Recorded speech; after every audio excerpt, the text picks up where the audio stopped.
Hey guys, Hodgepodge9 here, bringing you the latest in Nintendo news. Today we're going to take a look at the next generation of consoles and see what this means for the gaming industry and Nintendo. So yesterday we got our first look at the all-new Xbox One, Microsoft's newest console.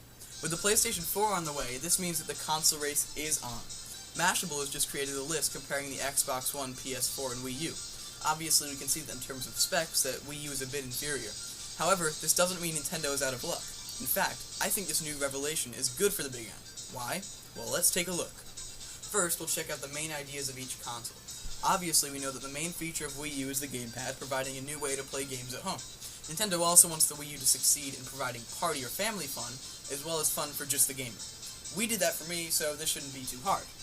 The PS4 focuses on making next-gen gaming more accessible. Since the last set of consoles showed that Sony was a bit behind, this is a good move to attract multiple developers to help the PS4. The 4 will also introduce an app that allows tablets or smartphones to act as another screen while playing.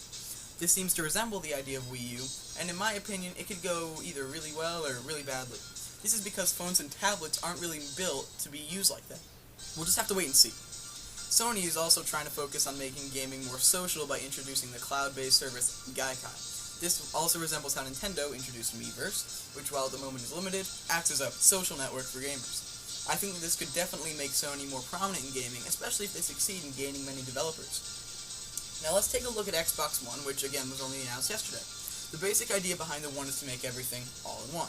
It will act as a cable box for TV, a music player, a web browser with Internet Explorer, and likely other functions. This shows that Microsoft seems to be making more of an entertainment console than a gaming console. My fear with the gaming industry is that it will continually become less and less about the game and more about the specs and all those bells and whistles.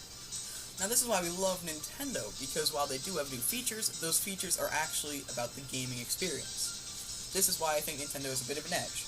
They just need to take advantage of it, and with all these upcoming games I discussed in the last video, they might do just that. While the PlayStation 4 will definitely focus on gaming, I just don't think they can defeat Nintendo so easily. Sony will really have to act on reaching out to developers, because Sony itself isn't really capable of developing all its own games. That's what gives Nintendo such a big advantage. Of these three companies, Nintendo's the only one who not only makes great consoles, but great games. Furthermore, while the Wii does lack a bit in specs, I don't think that's what gaming is about.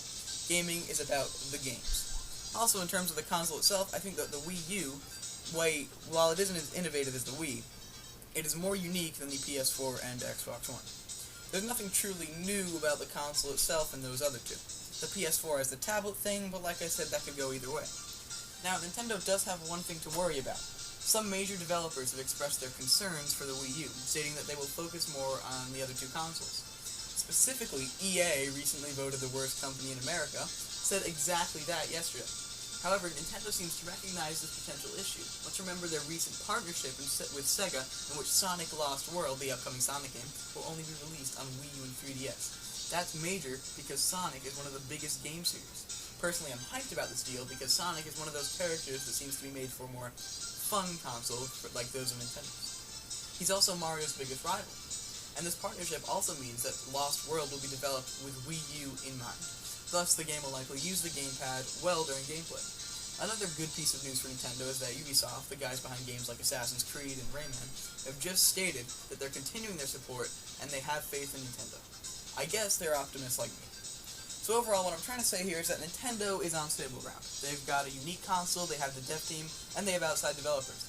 They've also got a solid lineup of titles for 2013 and 2014, which should boost sales. Let's not lose hope in these guys, because I think that if they do their best, they can make the Wii U a major competitor.